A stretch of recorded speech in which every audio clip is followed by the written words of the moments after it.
Good morning, all of student. No, sorry, good evening. Good evening, all of student. आइए, जितने भी science का महत्वपूर्ण प्रश्न है मैं आपको लेकर के आया हूँ। मैं डे बाय डे प्रतिदिन आपके लिए मेहनत कर रहा हूँ और आपका दायित्व बनता है हर एक वीडियो को लाइक और सब्सक्राइब शेयर जरूर करें। ठीक, ज़्यादा मैं कुछ नहीं कहूँगा। ज़्यादा कहते हैं तो आप लोग बोलते हैं, आप लोग उल्टा वाट लगा देते हैं, इसलिए कि ज़्यादा बोलना ठीक बात नहीं। आप लोग समझदार है, लाइक करना है कीजिएगा, आपकी इच्छा पे छोड़ देता हूँ। अगर आपको अच्छा लगेंगे, ज़्यादा से ज़्यादा लाइक होगा तो वीडियो बनेगा, नहीं तो फिर आगे के लिए सोचा जाएगा। धन्यवाद। आइए आज का देखते हैं आगे की क्या है क्वेश्चन। हीरा का चमकना प्रकाश के पूर्ण आंतरिक परावर्तन पर आधारित है। तो बहुत ही महत्वपूर्ण प्रश्न है, ये काफी महत्वपूर्ण प्रश्न है। तो एक प्रश्न का, हीरा का चमकना प्रकाश के पूर्ण आंतरिक परावर्तन पर जो है ना, पूर्ण आंतरिक प्रकाश के पूर्ण आंतरिक परावर्तन, यहाँ पे कुछ शब्द छूट गया है। प्रकाश के पूर्ण आंतरिक, ऐसे नीचा में लिखा, प्रकाश के पूर्ण आंतरिक परावर्तन, लाइन सीधा कर दीजिए आप लोग। प्रकाश के पूर्ण आंतरिक परावर्तन पर आधारित है। अब ये हीरा, यहां समझते हैं हीरा के बारे में। हीरा देख लीजिए, सबसे पहले ये तो अधातु है। ये क्या है? ये अधातु है, नॉन मेटल, अधातु है। ये सबसे कठोर अधातु और विश्व का सबसे कठोर तत्व है। देखिए, ये सबसे कठोर तत्व है, ये सबसे कठोर तत्व है। ये सबसे कठोर तत्व है। अगला पंच, ये सबसे कठोर अधातु है। मतलब दोनों, सबसे कठोर तत्व हीरा, सबसे कठोर अधातु हीरा। क्योंकि हीरा ये जो चमकता है ना प्रकाश के, ये जो चमकता है प्रकाश के पूर्ण आंतरिक परावर्तन पर आधारित है। इसी आधार पर ये चमकता है हीरा। आप लोग को एक क्वेश्चन देते हैं, हीरा का अपतनांक कितना होता है? अगर आप वीडियो को सुने होंगे, ध्यान से पढ़े होंगे, तो इसका आंसर देने का प्रयास कीजिएगा। आप लोग कुछ आप लोग भी करना पड़ेगा, हम तो कर ही रहे हैं। आप लोग को आंसर ये देना है कि हीरा का अपतनांक कितना होता है। ठीक, और हीरा जो है ना, ये कोयला का अपरूप है। सुनिए, ये कोयला का, ये कोयला का अपरूप है, या कोयला का अवयव है, अवयव या अपरूप है। समझ गए? ये इस पे इतना दिए हैं आपको हम। अब ये आगे भी देखेंगे और आगे भी देख लेंगे। यही तो अगर एक शब्द और लिखिएगा, सबसे कठोर धातु, अधातु है, ये तो अधातु है, लेकिन धातु कौन है? सबसे कठोर धातु, सबसे कठोर धातु, कौन सा कठोर और कौन सा क्रोमियम है। सबसे कठोर धातु क्रोमियम है। सबसे भारी धातु ऑस्मियम है। यहां लिख लीजिएगा, सबसे भारी धातु ऑस्मियम है। कौन है? ऑस्मियम है। सबसे भारी धातु ऑस्मियम है, सबसे कठोर धातु क्रोमियम है, और सबसे हल्की धातु लिथियम है। लिख लीजिए, सबसे हल्की धातु लिथियम है। कौन है? लिथियम है। और सबसे मजबूत धातु टंगस्टन। सबसे मजबूत धातु,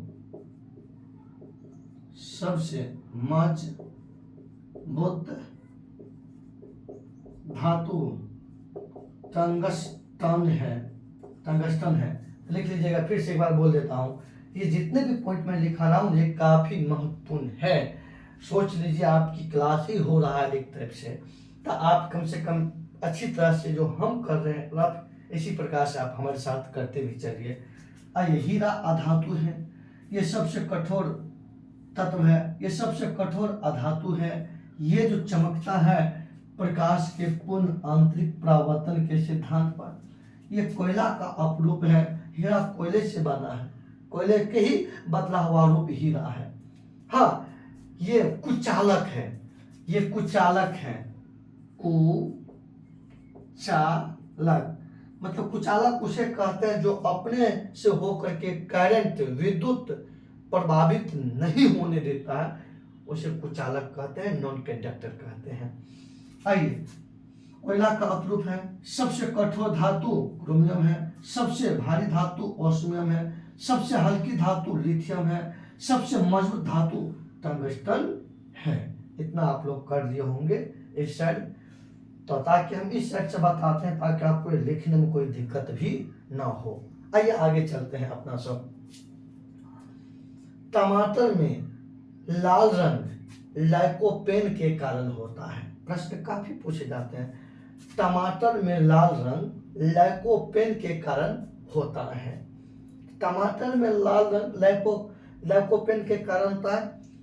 आप लोग ये बताइए, गाजर जो होता है ना, गाजर में कौन से उपस्थित होने के कारण वो उस रंग का होता है? गाजर में कौन सा रंग होता है और चुकंदर में कौन सा रंग होता है, वो आप लोग को बताना है। गाजर में कौन सा रंग और चुकंदर में कौन सा रंग, ये दोनों कमेंट में बताइएगा। आइए, दूध से क्रीम निकालने पर दूध का घनत्व बढ़ जाता है। दूध से क्रीम निकालने पर दूध का घनत्व बढ़ जाता है। अब आइए समझते हैं यहाँ पे कुछ बात महत्वपूर्ण। आइए इसको मिटा देते हैं, आप लोग लिख लिए होंगे। तो आइए हम कॉपी सबका चेक करेंगे। कल जो है हम फाइनली मैसेज आज ग्रुप में छोड़ेंगे। दोनों करंट अफेयर्स और साइंस के दोनों कॉपी कल हम चेक करने वाले हैं। अगर जिसके पास नहीं रहेंगे उनके साथ जो सलूक होगा वो कल क्लास में हम आपसे क्लास में वाट लगा देंगे। हमारी मेहनत को कहीं आप लोग बेकार तो नहीं कर रहे हैं। अब आइए समझते हैं यहाँ पे दूध। दूध सबसे पहले देखिए, दूध से क्रीम निकालने पर इसका घनत्व बढ़ जाता है। घनत्व मतलब डेंसिटी बढ़ जाता है।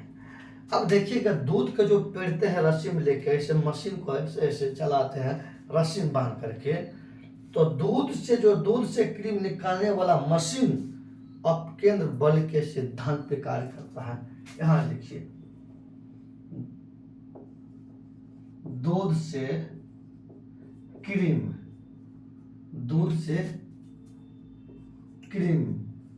निकालने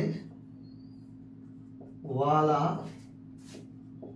मशीन, दूध से क्रीम निकालने वाला मशीन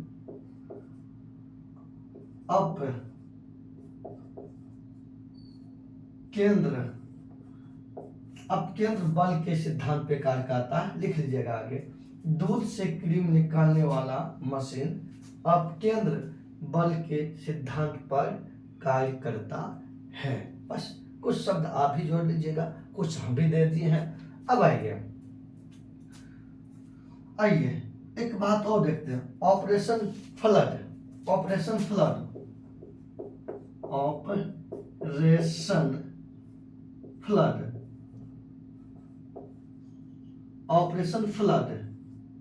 ये दूध से संबंधित है।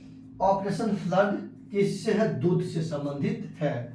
और आप लोग को हम बताए थे पीछे भी, ये आप लोग बताइएगा, कमेंट सेक्शन में आंसर दीजिएगा। ऑपरेशन फ्लड किसने दिया था? ऑपरेशन फ्लड किसने दिया था?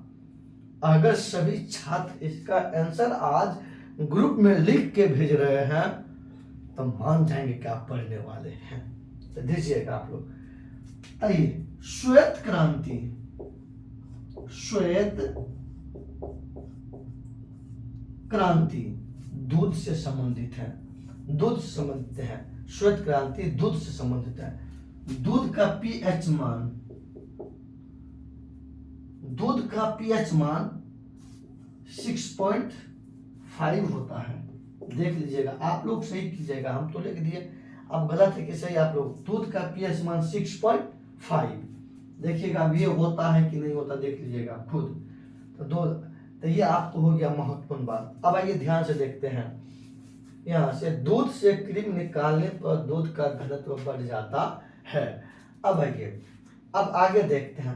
अंतरिक्ष यात्री को आकाश काला दिखाई देता है, दिख देता है सूर्य के प्रकीर्णन के कारण।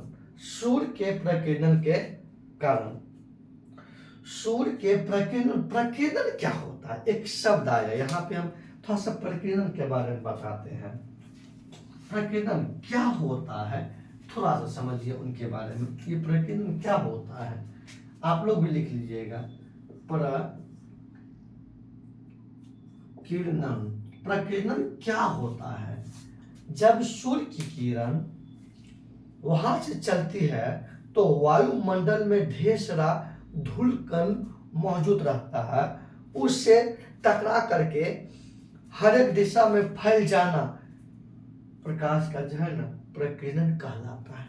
फिर से समझिए, प्रकाश, जब सूर्य की किरण वायुमंडल में धूल कणों से टकरा करके छितरा जाना, फैल जाना ही प्रकाश का प्रकीर्णन कहलाता है। और इसी के कारण जब है, इसी तरह अंतरिक्ष यात्री को आकाश काला दिखाई देता है। अब भारतीय अंतरिक्ष केंद्र का नाम इसरो, और इसरो का मुख्यालय बेंगलुरु में है। कहाँ पे? बेंगलुरु में है। अब आइए आगे चलते हैं। वर्धनता रोग से पीड़ित व्यक्ति लाल और हरा रंग नहीं पहचान पाता है। तो सबसे पहले प्रश्न समझिए, वर्धनता रोग, जिस व्यक्ति को आंख में वर्धनता रोग होता है ना, वर्धनता रोग से पीड़ित व्यक्ति लाल और हरा रंग नहीं पहचान पाता है। तो आप ये ध्यान में रखिएगा, काफी प्रश्न पूछे जाते हैं, काफी प्रश्न पूछे जाते हैं। यहाँ लिखे आइए, वैसे मानव में कई प्रकार, मानव नेत्र में कई प्रकार के दोष होता है। दोष, दोष देखिए, सबसे पहले देखिएगा निकट, निकट दृष्टि दोष। दूसरा देखिएगा दूर दृष्टि दोष। तीसरा देखिएगा जरा दृष्टि दोष। चौथा देखिएगा अबिंदुकता, अबिंदुकता, अबिंदुकता दोष। अब चौथा ही वर्धनता होता है। सुनिए, निकट दृष्टि दोष में निकट का वस्तु दिखाएगा, दूर का वस्तु नहीं दिखेगा। सीधा सीधी समझिए, निकट दृष्टि दोष में निकट के वस्तु दिखाई देगा लेकिन दूर की वस्तु नहीं दिखाई देगा। इस दोष को दूर करने के लिए अवतल लेंस का प्रयोग किया जाता है, अवतल लेंस का प्रयोग किया जाता है। तो प्रश्न पूछेंगे, निकट दृष्टि दोष को इंग्लिश में मायोपिया कहा जाता है। मायोपिया, निकट दृष्टि दोष को दूर करने के लिए अवतल लेंस। अब ये दूर दृष्टि दोष मतलब दूर का वस्तु देखिएगा और नजदीक का वस्तु नहीं देखेगा। दूर दृष्टि दोष में तो दूर का वस्तु देखिएगा, नजदीक का वस्तु नहीं देखिएगा, इसे दूर दृष्टि दोष कहते हैं। इसे दूर करने के लिए उत्तल लेंस का प्रयोग किया जाता है। आइए, जारा दृष्टि दोष, कौन सी? जारा दृष्टि दोष में मतलब मानव को निकट दृष्टि दोष भी प्रवेश कहा जाता है और दूर दृष्टि दोष। नहीं तो निकट के वस्तु देख पाता है, नहीं दूर के वस्तु देख पाता है, इनको बोलते हैं जरा दृष्टि दोष। ये जो है ये उमरिया का रोग है। ये क्या? उमरिया का रोग है। मजाक कर लेते थोड़ा थोड़ा, मतलब जिसका उम्र 40 वर्ष हो गया है या उससे अधिक, वो व्यक्ति में जरा दृष्टि दोष होने की संभावना होती है। अगर उससे पहले किसी को हो गए तो सोचिएगा उसे जो है ना अपवाद माना जाता है। और इस दोष को दूर करने के लिए बेलनाकार लेंस का प्रयोग, sorry sorry sorry sorry sorry इसको द्विफॉक्सी या बाइफोकल लेंस बोलते हैं, बाइफोकल लेंस। बाइफोकल इंग्लिश में बाइफोकल, हिंदी में द्विफॉक्सी। आइए अबिंदुकता, इसी जैसे मान लीजिए कोई सतह है, ये प्लेन है, कुछ ऊर्ध्वाधर और कुछ क्षैतिज लकड़ी खींचा हुआ एक ही प्लेन में खींचा हुआ है।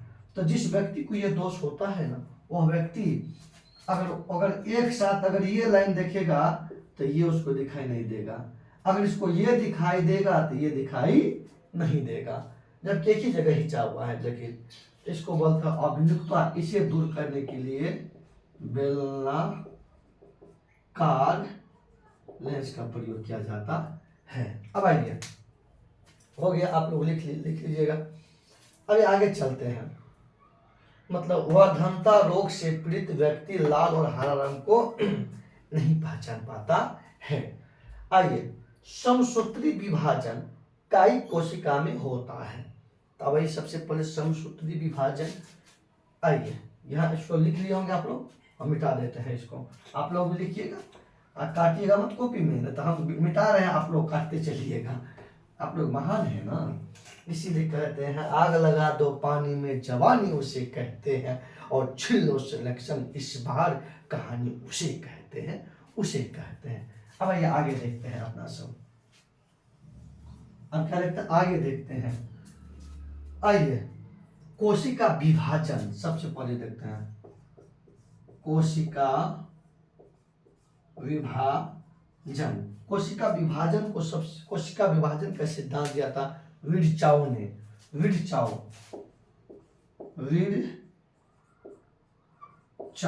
विर्चाओ ने कोशिका विभाजन का सिद्धांत दिया। लिखिएगा आप लोग, आप कोशिका विभाजन देखिएगा तो यहाँ पे आप क्वेश्चन दिया समसूत्री विभाजन। आइए, समसूत्री विभाजन मतलब कोशिका के समसूत्री विभाजन है। ये किसका, कोशिका के समसूत्री विभाजन। ये विभाजन काई के कोशिका में होता है। कहाँ होता है, काई कोशिका में होता है। आइए, इस विभाजन में ध्रुव का काम सेंट्रोसोम करता है। इस विभाजन में ध्रुव का कार्य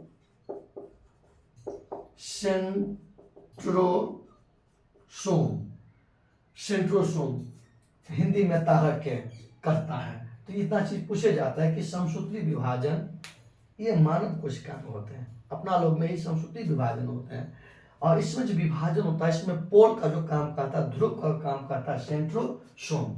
इसको हिंदी में बोलते हैं तारक। कोशिका विभाजन का खोज किया था किसने, विर्चाओ ने किया था। किसने किया था, विर्चाओ ने किया था। और ये विभाजन विकसित कोशिका में होता है, और ये विभाजन 5 अवस्थाओं से गुजरता है जो आगे बताएंगे। आइए आगे अब चलते हैं।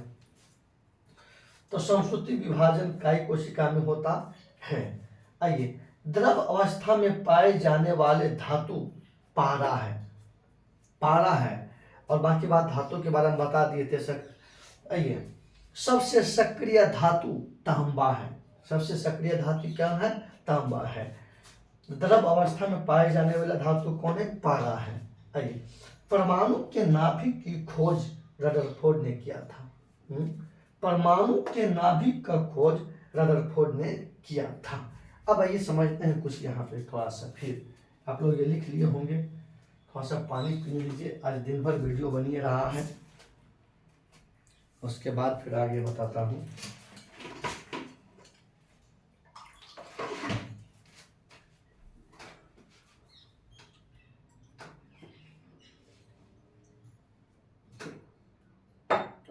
पानी पी लिए, थोड़ा सा परेशानी हो गया, दिन भर वीडियो बना रहे हैं ना आप लोग के लिए, मेहनत। स्नान भी अभी तक नहीं किया हूँ, 5 बजने वाले होंगे। देखिए कपड़ा भी नहीं धोए, संडे भी है, कोई बात नहीं। ये देखते हैं, इसके बाद इस वीडियो बनाने के बाद चले जाएंगे स्नान स्नान करने के लिए, फ्रेश व्रेश होने के लिए। आइए सबसे पहले देखते हैं, यहाँ मिटाने दीजिए थोड़ा सा अपना लोग, इसके बाद फिर आगे देखेंगे। ये रफ आप लोग को अच्छा है ये नहीं है, इस रफ के बारे में आप लोग कुछ बोलिएगा तो आज कमेंट करिएगा।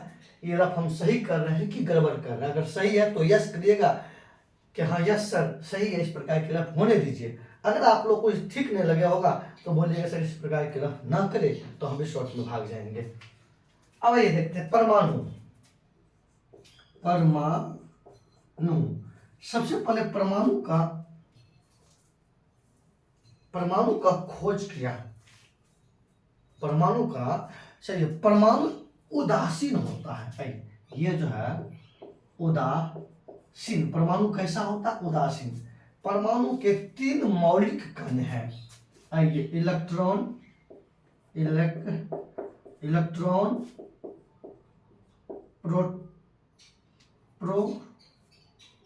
Proton, neutron. सुनिए, इलेक्ट्रॉन, प्रोटॉन, न्यूट्रॉन, ये परमाणु के 3 मौलिक कण हैं। 3 मौलिक कण हैं। मान लीजिए ये परमाणु है, ये परमाणु के नाभिक है। ये क्या है? परमाणु के नाभिक। परमाणु की क्या है? नाभिक है। तो परमाणु के नाभिक का खोज किया रदरफोर्ड ने। परमाणु के नाभिक का खोज किया रदरफोर्ड। अगला क्वेश्चन भी हम लेकर के आए होंगे, सर नहीं लेकर आए होंगे तो कोई बात नहीं, अभी हम बता देते हैं आप लोग। हाँ, परमाणु के नाभिक की खोज रदरफोर्ड ने किया। तो ये अगला क्वेश्चन भी हो जाएगा इसमें, परमाणु के नाभिक का खोज रदरफोर्ड ने किया था। तो परमाणु यही है, ये परमाणु के नाभिक का खोज किया रदरफोर्ड। इसके नाभिक में देखिएगा आप होता है, इलेक्ट्रॉन को ई से सूचित करते हैं, प्रोटॉन को पी से, न्यूट्रॉन को एन से। तो परमाणु के नाभिक में P+N होता है, प्रोटॉन न्यूट्रॉन। और ये जो कक्षा हो गया, कक्षा, इस पर आपको इलेक्ट्रॉन चक्कर लगाते हैं। ये नेगेटिव होता है, ये पॉजिटिव होता है। ये आवेशहीन, इस पर कोई आवेश नहीं होता है।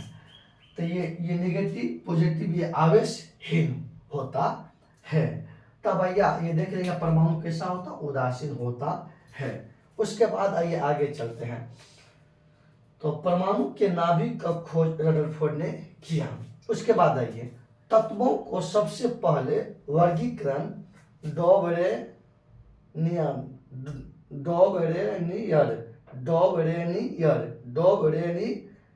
ने किया था। और इसने ये त्रियक सिद्धांत दिया था, मतलब जितने भी तत्व मौजूद था ना, एलिमेंट, सबको 3-3 के ग्रुप में बांटने का काम किया। उसी को बोलते हैं त्रियक सिद्धांत। परमाणु के मतलब तत्वों के वर्गीकरण का त्रियक सिद्धांत किसने दिया था? डॉबरेनियर ने। और सबसे पहले तत्वों को आवर्त सारणी में बांटने का काम किया किसने? इसी ने। जबकि आधुनिक आवर्त सारणी का जनक मोसले को माना जाता है। लिखिएगा, आधुनिक आवर्त सारणी का जनक मोसले को माना जाता है। तो आप लोग को एक क्वेश्चन देते हैं, तत्वों के वर्गीकरण का अष्टक सिद्धांत किसी ने दिया था? वो कमेंट सेक्शन में तत्वों के अष्टक वर्गीकरण के सिद्धांत किसने दिया था? वो आप कमेंट सेक्शन में आंसर दीजिएगा। अब आइए, वायुदाब को, यहाँ देखिए, वायुदाब को सब छूट गया है। वायुदाब को बैरोमीटर से मापा जाता है। किससे? बैरोमीटर से मापा जाता है। अब आइए देखते हैं यहाँ पे बैरोमीटर। वायुदाब को किससे मापा जाता है? बैरोमीटर से मापा जाता है। बैरोमीटर से वायुदाब को मापा जाता है। और इससे मौसम का पूर्वानुमान भी लगाया जाता है। अब देखिए, ये बैरोमीटर पर इसका देखिए, ये मान लीजिए बैरोमीटर है, 0 से लेकर के 76 अंक तक, 0, 1, 2, 3, 4, 5 और 76 अंक तक बैरोमीटर के पाठ्यांक में होता है। जब इसका पाठ्यांक एकाएक नीचा गिर जाएगा तो आंधी तूफान, मेघ गर्जना, ये संभावना कहता है। जब इसकी पाठ्यांक धीरे धीरे नीचे आएगा तो मूसलाधार बारिश होगा। झमाझम बारिश होगा। और जब बैरोमीटर का पाठ्यांक धीरे धीरे ऊपर चढ़ेगा, धीरे धीरे ऊपर चढ़ेगा, तो मौसम साफ होने की संकेत करता है। तो बैरोमीटर का पाठ्यांक एकाएक नीचे गिर जाना तो आंधी तूफान मेघ गरजने का संकेत। जब बैरोमीटर के पाठ्यांक धीरे धीरे नीचे गिरेगा, झमाझम वर्षा मूसलाधार बारिश, और जब धीरे धीरे ऊपर चढ़ेगा तो मौसम साफ होगा। तो इससे मौसम के पूर्वानुमान लगाया जाता है और वायु दाब को भी मापा जाता है। अब आइए आगे चलते हैं अपना सब। वायु दाब को बैरोमीटर से मापा जाता है। साबुन को जल में घुलने पर जल का पृष्ठ तनाव कम हो जाता है। जल का मतलब देखते हैं कभी कभी वैसे साफ पानी में कपड़ा को डाल के बाहर निकाल दीजिएगा तो कपड़ा पूर्ण रूप से साफ नहीं हो पाता। क्यों? वही सरफ या साबुन लगा देते हैं तो पानी की लेयर पतला हो जाता है और कपड़ा के हर एक गहराई तक पहुंच करके उसके जो है ना गंदगी को बाहर निकाल देता है। इसीलिए करके तो आइए पृष्ठतनों और स्वादिष्ट, कोई भी गर्म भोजन खाने में स्वादिष्ट लगता है क्योंकि पृष्ठतनों, आगे बताऊंगा एक चैप्टर पृष्ठतनों ही है। आइए ऊर्जा संरक्षण का सिद्धांत क्या होता है? ऊर्जा संरक्षण का सिद्धांत क्या होता है तो लिखिएगा, ऊर्जा को नहीं बनाया जा सकता है, नहीं उसको नष्ट किया जा सकता है, ना बना सकते हैं ना नष्ट कर सकते हैं, बस उसको एक रूप से दूसरे रूप में बदला जा सकता है। वही ऊर्जा संरक्षण का सिद्धांत होता है। तो लिखिए आप लोग ऊर्जा संरक्षण सिद्धांत के बारे में लिखिए। आप लोग लिखा रहे देखिए ऊर्जा संरक्षण का सिद्धांत वह सिद्धांत होता है कि ऊर्जा को न तो नष्ट किया जा सकता है और न ही ऊर्जा को बनाया जा सकता है। ऊर्जा को केवल एक रूप से दूसरे रूप में बदला जा सकता है, वही ऊर्जा संरक्षण का सिद्धांत कहलाता है। तो चलिए आप लोग जल्दी से समाप्त हुआ इन्हीं के साथ, आप लोग जल्दी से इसको स्क्रीनशॉट ले लीजिए। अगर आप स्क्रीनशॉट ले लिए होंगे तो आइए फटाफट इसका एक लाइन में पढ़ देते हैं। हीरा का चमकना प्रकाश के पूर्ण आंतरिक परावर्तन पर आधारित है। आइए टमाटर में लाल रंग लाइकोपेन के कारण होता है। दूध से क्रीम निकालने पर दूध का घनत्व घट जाता है। अंतरिक्ष यात्री को आकाश काला दिखाई देता है क्योंकि सूर्य के प्रकीर्णन के कारण। वर्धनता रोग से पीड़ित व्यक्ति लाल और हरा रंग को नहीं पहचान पाता है। समसूत्री विभाजन कायिक कोशिका में होता है।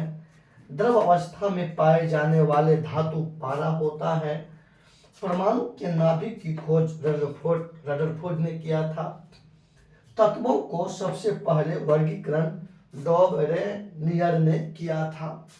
वायु दाब को बैरोमीटर से मापा जाता है। साबुन को जल में घुलने पर जल का पृष्ठ तनाव कम हो जाता है। इसका ऊर्जा संरक्षण के सिद्धांत का परिभाषा बता ही दिए हैं, आप लोग नोट कर लीजिए अच्छी तरह से। अगर वीडियो अच्छे लग रहे हैं तो उसके बारे में कुछ बताइए कि सर ठीक है कि गड़बड़ है, और आप लोग लाइक कर दीजिएगा। आप लोग योग्य हैं, कभी कोई ऐसे गुस्सा जाते हैं, दिन भर बनाते हैं, इसीलिए करके चलिए कोई बात नहीं, आप लोग समझदार हैं, हमारी भावनाओं को समझते हैं। आप लोग, हमको पता है कि आप लोग हमारी बातों को बुरा नहीं मानते हैं, तो नहीं मानते हैं तो सब आदमी लाइक कर दीजिएगा, दोस्तों लोग में भेज दीजिएगा। जय हिंद, जय भारत। धन्यवाद आप लोग को वीडियो देखने के लिए।